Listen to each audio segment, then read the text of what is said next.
Hello friends, வணக்கம்.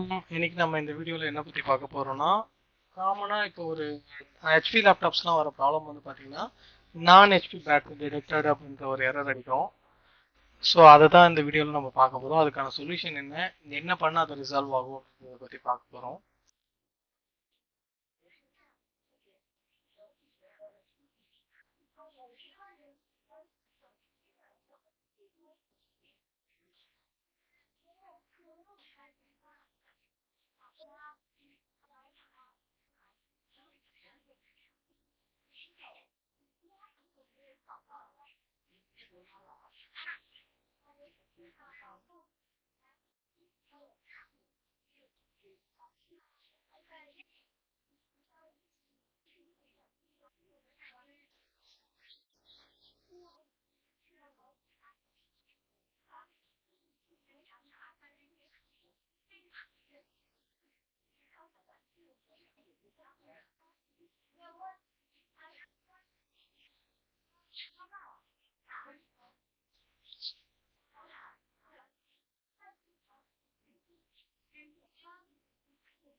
இதில் ஆக்சுவலாக கஸ்டமர் என்ன ப்ராப்ளம்னு கொடுத்தாங்கன்னா, அவங்களுக்கு வந்து நாட் சார்ஜிங் கண்டிஷன் கொடுத்தாங்க. ஸோ நாங்கள் வேறு ஒரு அடாப்டர் சேஞ்ச் பண்ணி பார்த்தாச்சு, வேறு ஒரு பேட்டரியும் மாற்றி பார்த்தாச்சு. இது வந்து அந்த ப்ராப்ளம் வந்து ரிசால்வ் ஆகலை. அப்புறம் டயக்னோஸ்டிக்கில் செக் பண்ணும்போது தான் எங்களுக்கு ஒரு கிளாரிட்டி கிடைச்சது.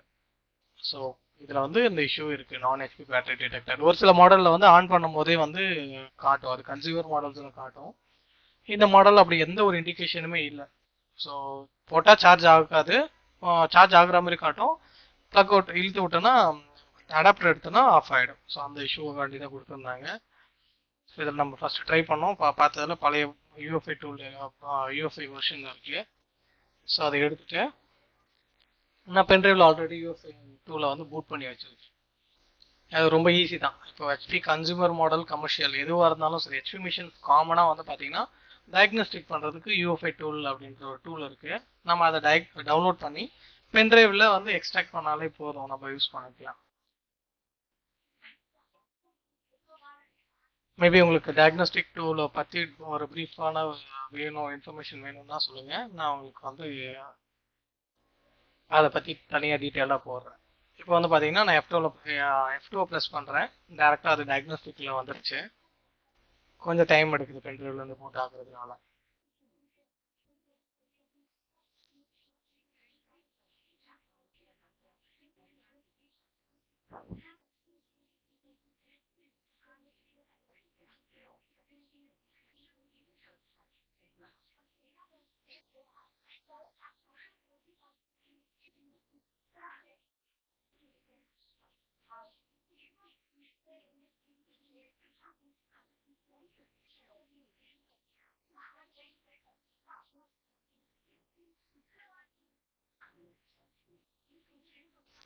இப்போ வந்துடுச்சு. அதில் டேரெக்டாக போயிட்டு நம்ம காம்போனன்ட் செக்கில் பவர் சோர்ஸில் போனோம்னா அதில் வந்து பேட்டரி அடாப்டர் எல்லாமே இண்டிவிஜுவலாக அந்த செக் பண்ணிக்கலாம். இதில் பார்த்தீங்கன்னா இப்போ தெரியும். இப்போ இதில் பேட்டரி டெஸ்ட்டில் நான் HP battery detector it might pose health and safety risk. அதாவது இதில் வந்து எடுத்துக்காது. ஸோ அதில் வந்து நம்ம பேட்டரியை யூஸ் பண்ணவே முடியாது. ஏன்னா பேட்டரிக்கும் மதர் போர்டுக்கான கம்யூனிகேஷன் வந்து ஃபுல்லாகவே இன்டரப்ட் ஆகிருக்கு. ஸோ இது வந்து இதனால் ஒன்று நம்ம மதர் போர்டில் இஷ்யூ இருந்துச்சுன்னா அந்த மாதிரி வரும். அப்படி இல்லை அப்படின்னா பேட்டரியோட வெர்ஷனும் மதர் போர்டில் பயாஸோட வெர்ஷனும் மிஸ்மேட்ச் ஆச்சுன்னா, ஸோ அந்த மாதிரி டைமில் கூட நான் ஃபேஸ் பண்ணியிருக்கேன். இந்த மாதிரி இஷ்யூஸ் வந்து நான் ஃபேஸ் பண்ணியிருக்கேன்.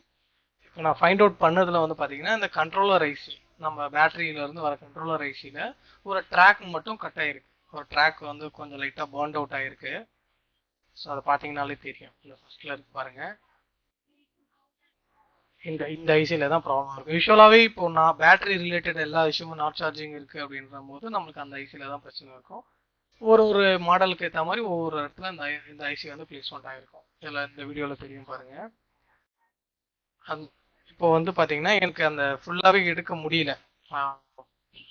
ஃபுல்லாகவே நானே கேமரா வச்சுட்டு பார்க்கும்போது என்னால் அந்த எடுத்து ஐசியை மாற்றுறதுலாம் வீடியோ எடுக்க முடியல. ஸோ லாஸ்ட்டாக நான் அதை ஐசி வேற ஏன்னா அந்த ஐசி மாத்திர மாதிரி தான் இருந்துச்சு. ஏன்னா உள்ளேயும் ட்ராக் போயிருந்துச்சு கரோஷன்னால. அந்த ஐசி மாற்றியாச்சு, ட்ராக்கும் வந்து கரெக்ட் பண்ணியாச்சு. இப்போ நான் பவர் ஆன் பண்ணி இந்த லேப்டாப் செக் பண்ணி பார்க்குறேன்.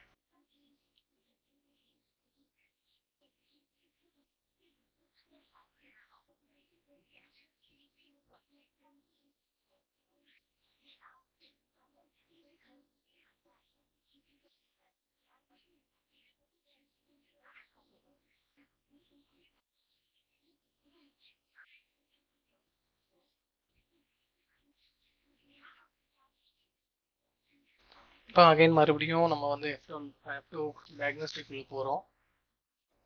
இப்போ செக் பண்ணி பார்ப்போம் ஐசி மாற்றினதுக்கு அப்புறம் இந்த இஷ்யூ வந்து ரிசால்வ் ஆயிடுச்சா இல்லை எக்ஸிஸ்டிங் அதே இஷ்யூவாக இருக்கா அப்படின்றத பார்ப்போம்.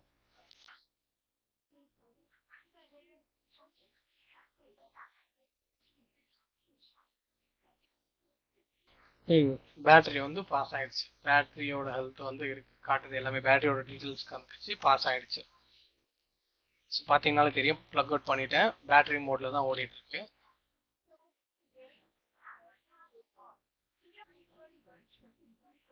அது கம்ப்ளீட்டாக ட்ராக் எல்லாமே கரெக்டாக கிளியர் பண்ணிட்டு ட்ராக் அடிச்சு வச்சிருக்கேன்.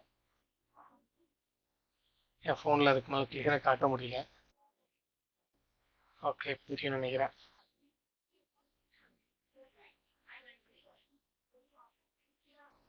ஃப்ரெண்ட்ஸ், இந்த இதுக்கு வந்து இதுதான் இஷ்யூ. இந்த ஐசி மாற்றினதுனால அந்த பார்ட் வந்து ரிசால்வ் ஆகிடுச்சு.